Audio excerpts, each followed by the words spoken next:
music is absolutely the most effective and efficient way to develop that sound processing, auditory processing system that then impacts across the whole brain. 80% of the brain's development is coming through the ears, and yet this is not widely understood.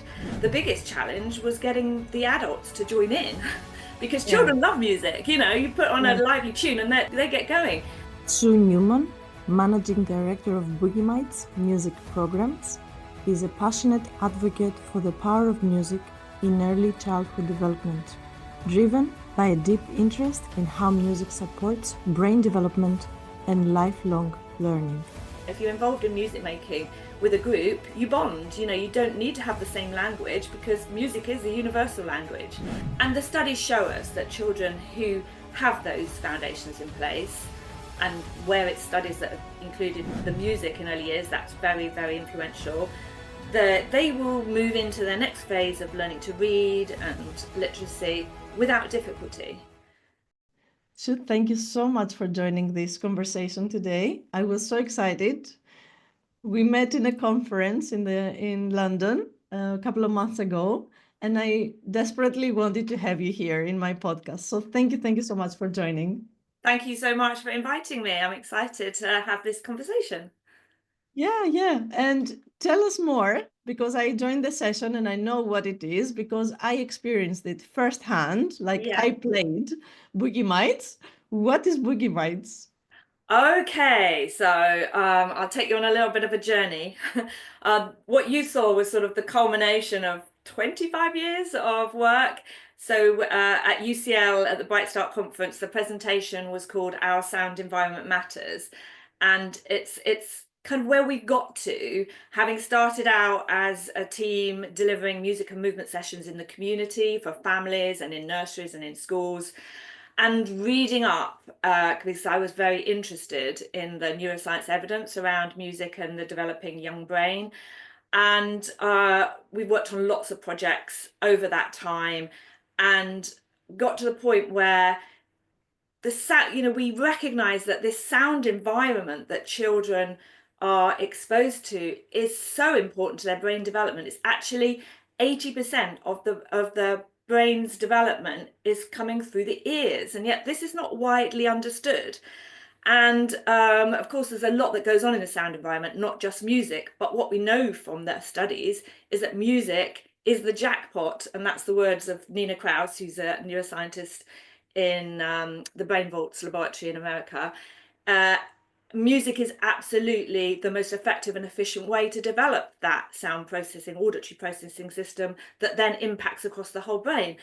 So I got together with Dr. Catherine Murray, who I know you know, and this time last year, because her work is all around the early years environment, she has amazing work that she does through her brain set formula. And when we talked about the sound environment, she was in agreement with me that this is a gap in people's thinking and knowledge. It's just not really given the priority that it should be given. So that's how we got to present at the UCL conference, which was what you saw.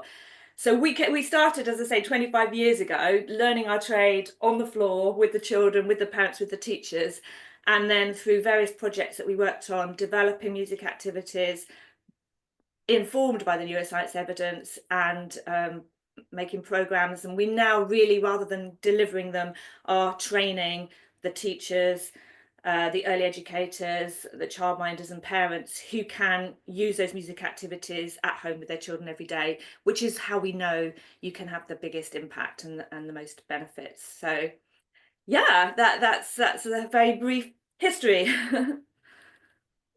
It's amazing, and it always goes back to what we have experienced as educators and the struggles, and then we understand what we need to work on and improve on, and this is how we see the gaps. So can you go back and like remember any struggles that you came up with while working with kids, and then you had this aha moment of bringing music? Yeah, yeah, sure. I mean, we'd learned pretty early on that the evidence is that it's not any one genre of music, any one type of music. It's the whole wide range of rich and varied music genres that can have the best impact on developing our auditory processing. And therefore, we were writing songs that, include jazz and reggae, big band, rap, everything you can think of. And it became very obvious to us that the music didn't need to be dumbed down for the children, because they have these very clever brains that will sort out the different instruments, different harmonies, the sequences. So this actually gave us the opportunity to be writing music that was as much fun and as enjoyable for the adults taking part as it was for the children. Of course, we're covering themes that are interesting and exciting and being explored by young children, but the actual music is uplifting for everybody involved, which became a very important part of what we do. Because when you talk about challenges, the biggest challenge was getting the adults to join in, because Yeah, children love music. You put on a yeah, lively tune and they get going. But they are very much, particularly the shy children, are very much more encouraged to take part if their significant adults are taking part. So the barrier really was to um, break down the adults, the teachers, and the parents who felt, oh, I can't sing, I can't dance, I've got no sense of rhythm. We were very often greeted with that, which is so sad, because what we know is that we're all born with an innate musicality, and it's a use it or lose it. If you don't get involved in your childhood with lots of rhythmic and music activities, then you probably do feel that you don't have those music skills.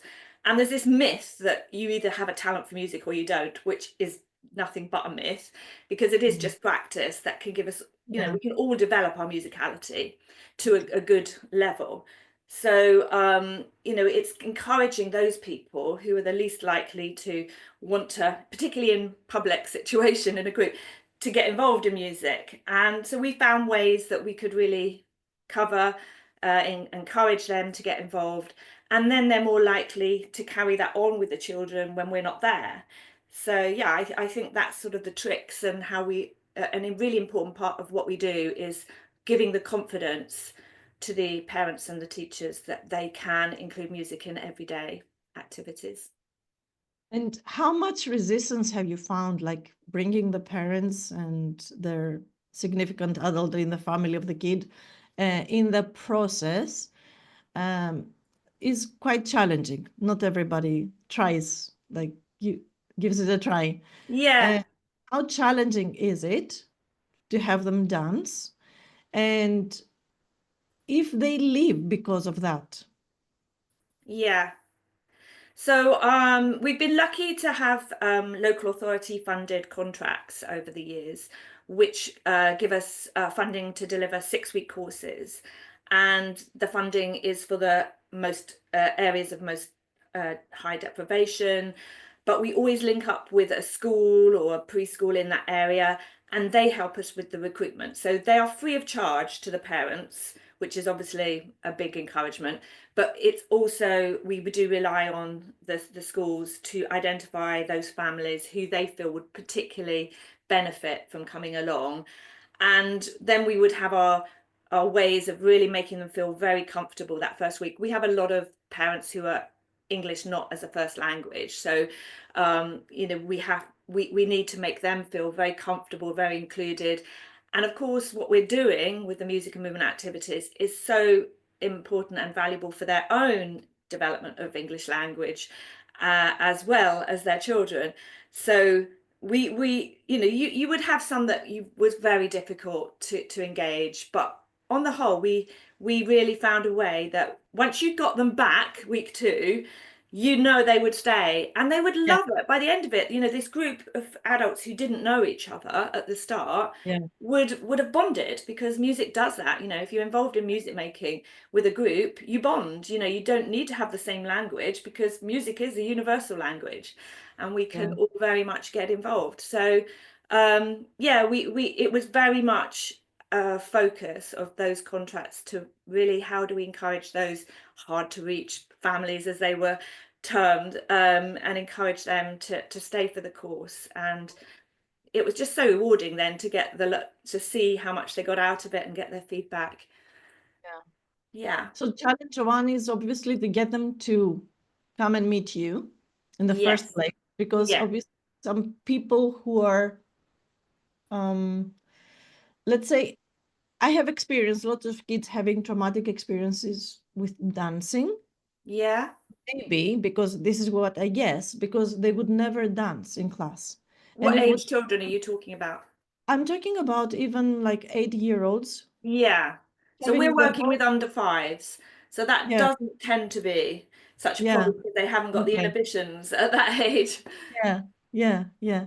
And I'm saying that maybe some parents have been through this stage and they haven't been able to overcome it because of the environment that they were in the Yes. Yeah. say. So now they are parents, right? Yeah. And it's very difficult to even get involved in something Yeah. like this in the first place. So we don't even know how many of these parents are.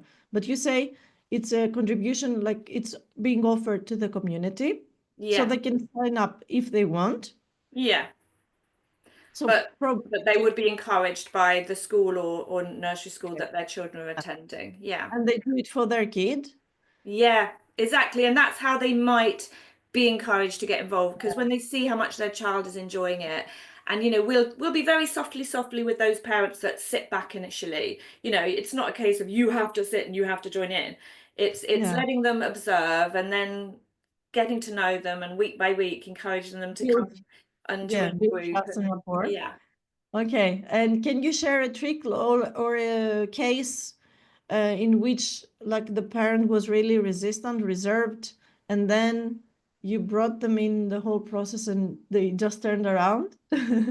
Um, I mean, I often think of a group that I led in Portsmouth, which is a city I live in, where there was quite a number of Muslim mums who were dropped off by husbands to come and take part, and they were not wanting or expecting to join in, although the children did, and eventually they started to they so loved it by the end. They were really, really enthusiastic. And then when we were doing a community session on the common that summer, which was organised by the council, and they obviously got to hear about it, they all came along with their families and they all joined in, and that was so lovely. Amazing, amazing. And it's such a healing process. Dancing is a Yeah. healing. Yeah, absolutely. Yeah. And so yeah, we're very lucky with what we do, and how rewarding it is when you can particularly show someone that feels like they can't do it, that they can do it. And it's the same with the teachers where we are training. So we've got online training packages now, as well as we can go on site and train a team. But since COVID, we made all the digital programs. They now sit on our platform. So, we get testimonials now, and we had one just before Christmas where we asked her to do a video testimonial because she was so enthusiastic about it. And the big thing that for her was that she's got a team in her nursery where she said there were two or three that she knew would love this. They'd be really confident. So she thought initially that they would be the ones that would go through the online course and take it on. But when she started to see how it brought the other practitioners to get involved, she decided to ask all of them to go through the online course. And the really amazing and transformational thing for her was to see these usually not very confident, perhaps younger practitioners taking a lead with the music activities and finding their confidence. And I just thought that was wonderful. Wow. Wow. Truly Mm. transformational. Yeah. And and it was just doing them on a self-paced, Yes, yeah, yeah. self-paced course, right? Not Yes, even that's right. So we have yeah. we have three core programs, teenies for under twos, minis for twos to threes, and school ready for threes to fives. And each of them have a 6 module online course. And they each of them have 25ish music activities. So it's not just about the song. Every song is a whole activity, and there's a package with each song with the videos and the different ideas so that you can extend it. And each activity, it's the introduction is as important as when the song goes on, and because the children need to get it sorted out in their mind what is coming, what's the sequence, what's the actions, and also to get their contributions so they're really bought into it and excited. And that's how you really extend their attention then, because when they know the music's coming and then they can join in, and that's very engaging. And then we have the next thing coming straight away. So, you know, for a 3 to 4 year old music session, 45 minutes is no problem for our sessions. They're, you know, planned and tried and tested to keep the children's attention for a 45-minute session, which is great for them as a group to go into school and have had that experience where they've enjoyed and found a group learning activity rewarding. Yeah, yeah. So, and do they only dance or do they also play music?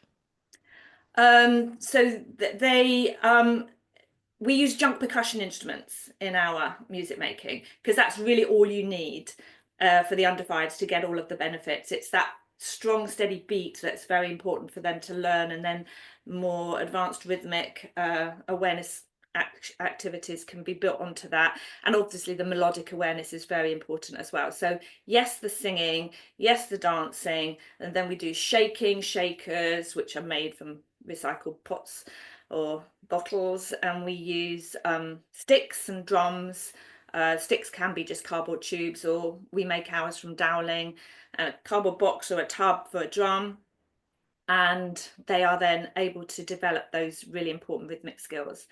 It was initially it was all about not needing to have a big outlay on buying instruments, but in fact the neuroscience evidence tells us that that's all you need, and then they can move on to tuned percussion instruments by the time Exactly. they're age sort of 5, and then they will have the foundations for music skills to then start learning an instrument when they get to school. So it's a good Yeah. foundation. So I'm really curious. Talk us through how is this helpful for the brain? Like what happens in a kid's head when they just do the rhythmic, Okay, but so it's not like, just rhythmic. This is the thing. It is so yeah, important foundationally for all learning.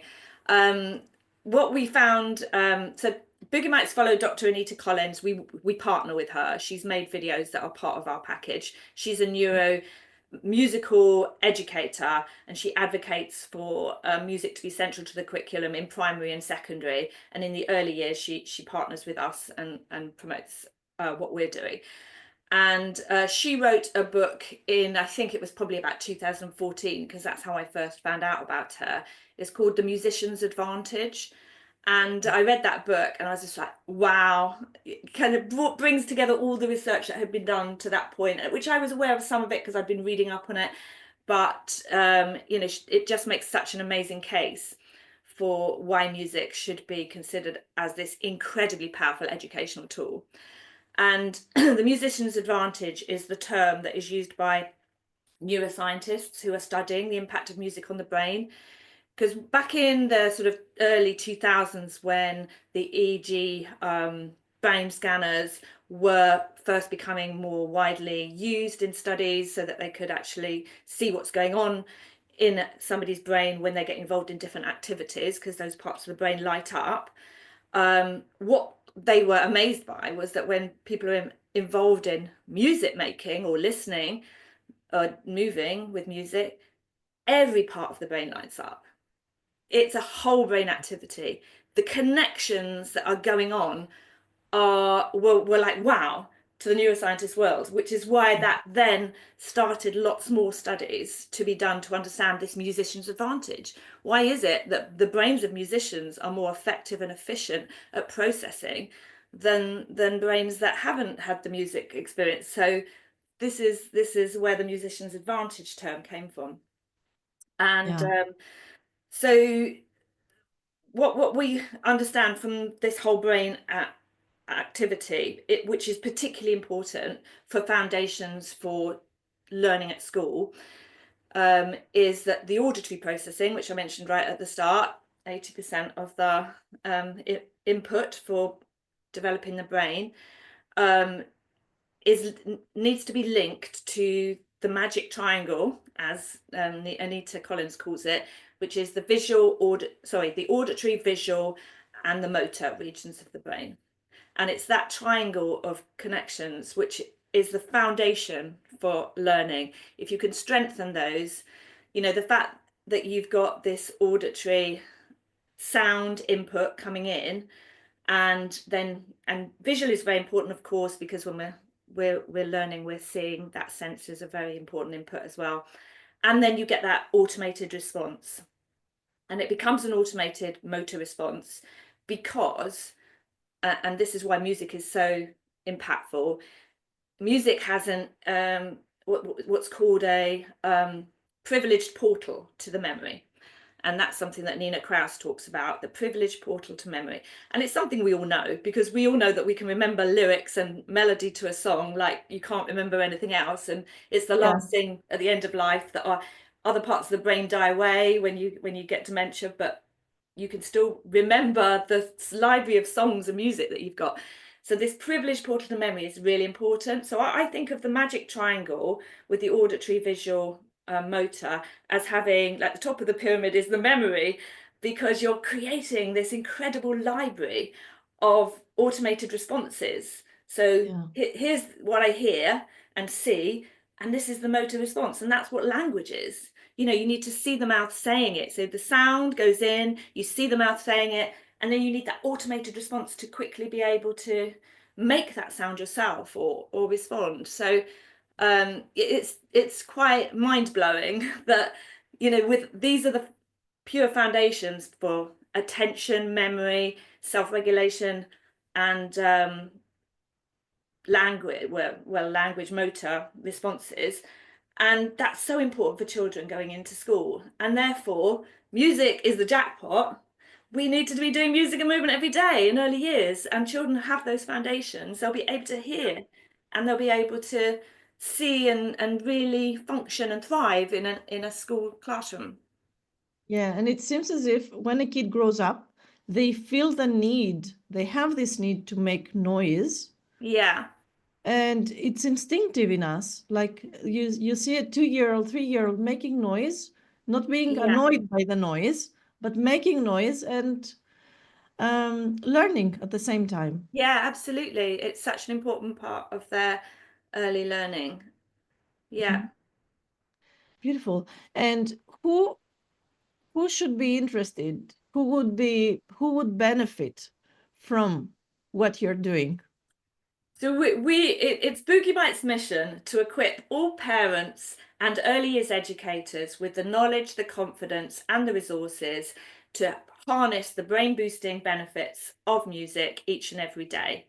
And and then we have a tagline, which is "You can do it," which goes back to dispelling that myth that some people can't do music. So Yeah, that kind of everybody can do it. yeah, that mission encompasses what we're all about. And it is about getting those foundations in place for children to thrive in the school environment. So their language, their auditory processing, their rhythmic awareness is there, so that and the studies show us that children who have those foundations in place, and where it's studies that have included the music in early years, that's very, very influential. They will move into their next phase of learning to read and literacy without difficulty. Yeah. And it can be effective for children with special educational needs as well, because it's a very inclusive activity in early years. Children can get involved at whatever stage of development or ability that they have, and they will be making progress with those connections that are so vital, although maybe not so quickly because they have some development delay issues, but at least they are making progress with those very important skills of melodic and rhythmic awareness. That's so important. That's so important to make them feel like included early on. Yeah, And then I don't think they will have any struggles going further, it going down is. the Yeah, learning. definitely. And it shouldn't stop there. Music should carry on as being Yeah. part of primary and secondary education. So It's that is not my what we get question. involved in, but Is it only for parents of young kids or for educators who work with the young kids, or is it also a program that every educator should like have? I mean, I believe that every teacher should have music in their training and their Yeah.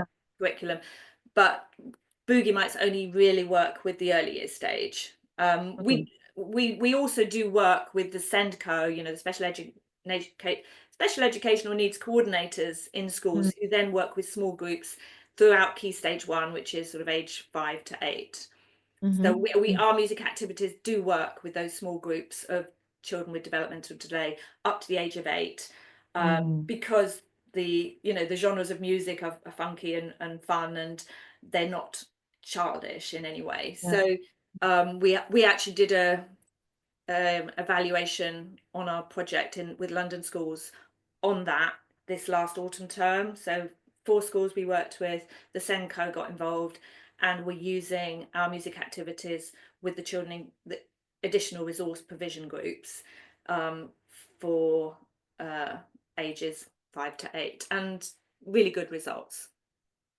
Amazing. Yeah. Amazing. Okay, so if somebody wants to get started and they work with young kids, they should know that music should be part of their like daily Every routine. day, yes, yeah, absolutely. And the wonderful thing is that their team of adult staff will get exactly the same benefits for their cognitive development, their physical development, and their well-being as the children will get. Mm-hmm. Mm-hmm. Is there something like a process you can teach us right now on the spot? Somebody, a teacher can get started with, and so they get interested and then maybe connect with you and learn more about what you do, but something that will inspire them to reach out Yeah, to you. maybe.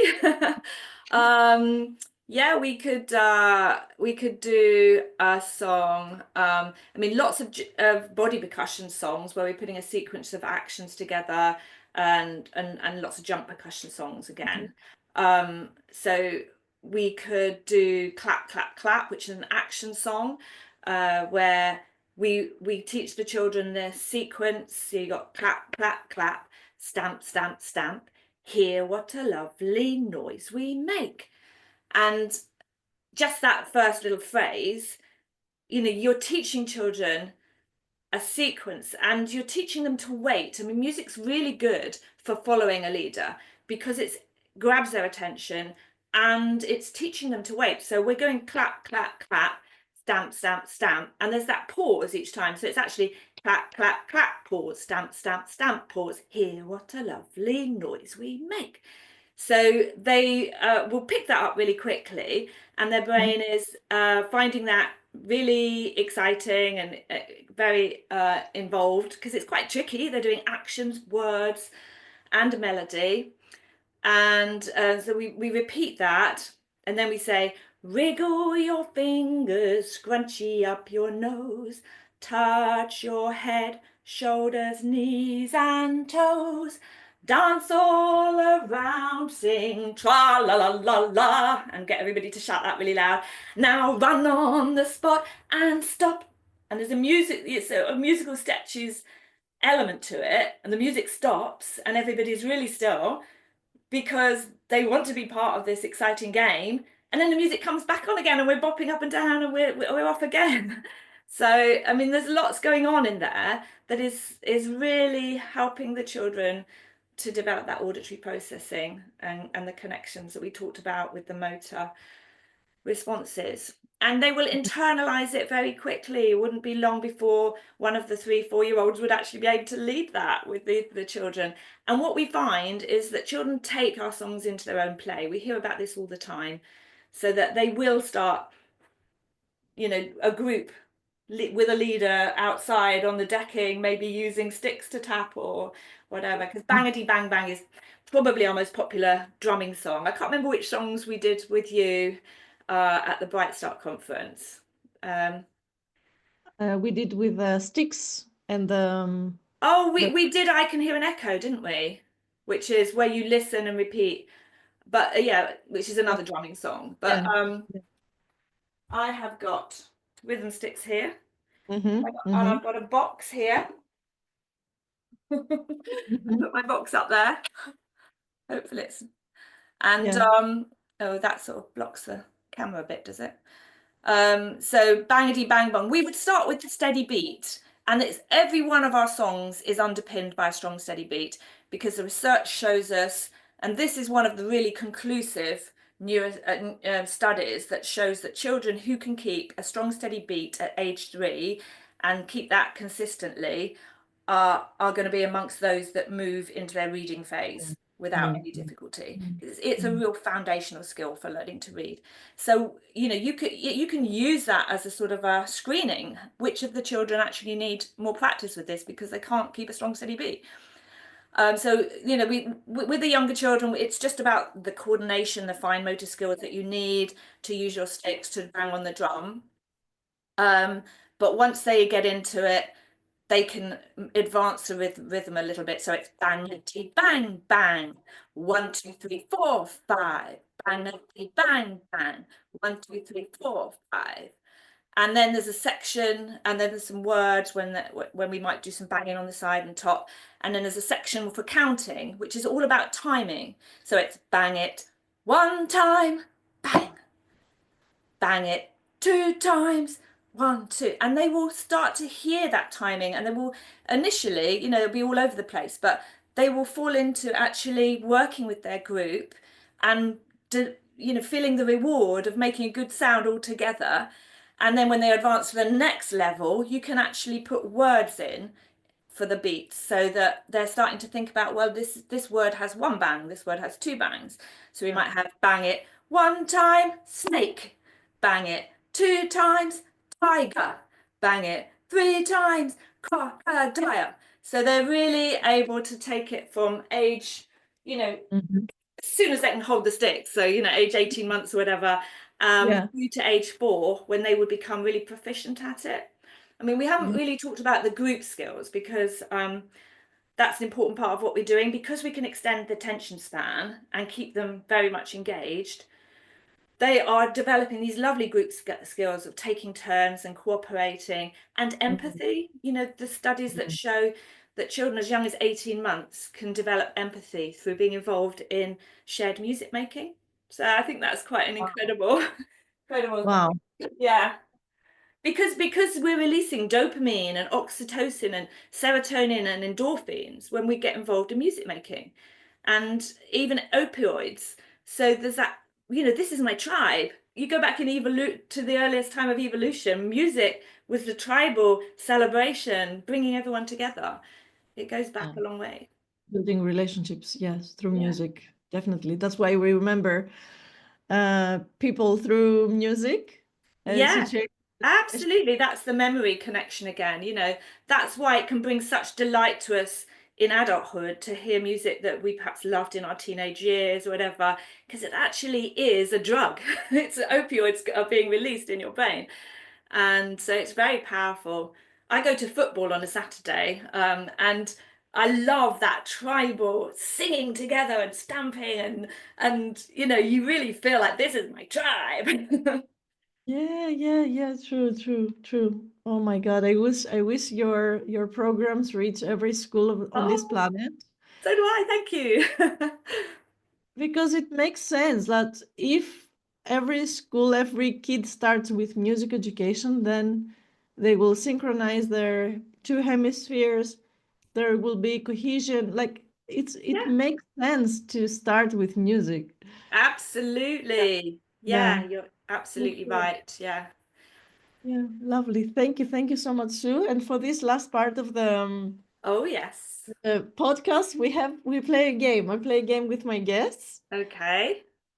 You just mentioned you had never heard of it, so it's Yeah. better because you're totally unprepared of the books that I'm Yeah. using. So pick one of the books. Okay. Let's go with Atlas of the Heart. Okay, Brené Brown, and one page. Oh, I One have to page. pick a page. Yeah, Sorry. yeah. 15. 15. One Yeah. five. Yeah. Yeah. Let's see, because there are lots of pictures in this book. So see, let's see. 15. So there is a picture, like a quote. I can read it or we can change. Yeah. Vulnerability is not weakness. It's our greatest measure of courage. That's the quote of this. Okay. That's a great quote. Yeah, I absolutely relate to that. I mean, I don't think it's true if anybody would say that they don't feel vulnerable in any way. I mean, we are all human, and it makes you open to all things and to consider all things, and therefore you do have to be strong and brave to live in this world and to be able to react to whatever's thrown at you. um I would absolutely agree with that. Yeah. How does this relate to what you're doing, like bringing the parents who feel totally vulnerable and resistant? Yes, that's I a would love really, to do yeah, it. that's a great link, isn't it? Of course. Yeah, I mean, we have to encourage them to be open-minded and to be to basically to appreciate that they're going to feel vulnerable and uncomfortable and out of their comfort zone.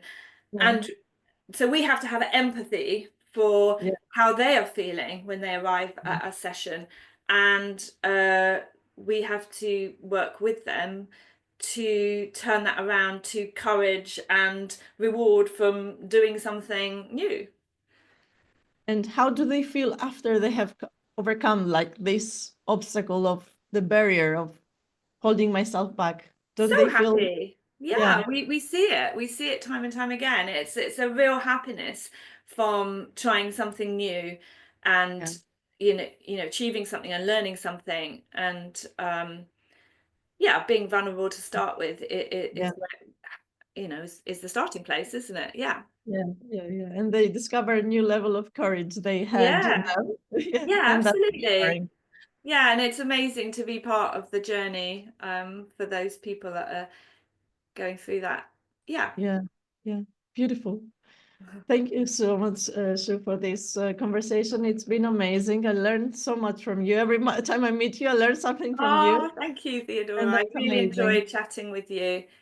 And I will send you some links that you can share. I mean, I didn't mention our ABCD music methodology. I can't Okay, remember if I yeah, you mentioned can it at the mention it now. conference that you were at, but yeah, I'll send a link to that as well because we only put that together last year, I think it was, because we felt like we needed a framework. I mean, obviously, we've developed all these tricks and format and tried and tested things that work and informed by the neuroscience. And we just wanted to bring it together in a framework that was easy for people to really understand what we're coming from. So uh, I'll tell you the rap that goes with it because this is how I can best remember it. Because, going back to, if it's strung together with a melody, it's easy to remember. So A is for active attention, singing and dancing for high motivation. So all about active attention and how important that is for that very early learning block. B is for boosting your brain with the rhythm and the rhyme time and time again. So obviously there's many points under the boosting your brain that come from the neuroscience studies about it being a whole brain activity and particularly the specifics for school readiness. C is for community cohesion. It's great to sing together. You don't need a reason. And that is just how it brings communities together to share music experiences. And it's inclusive and, yeah, welcoming to everybody. D is for the daily dose. It's the way to learn we love the most. So the daily dose, also very important to get the full impact and make it part of every day Sure. early years. So the Perfect. ABCD, I'll show you. And we put together a little digital package that is like a taster training package, which a nursery setting or parents can buy into to enjoy it and try it out and learn a little bit from it before they maybe get Yeah, more yeah, involved with our core programs. yeah.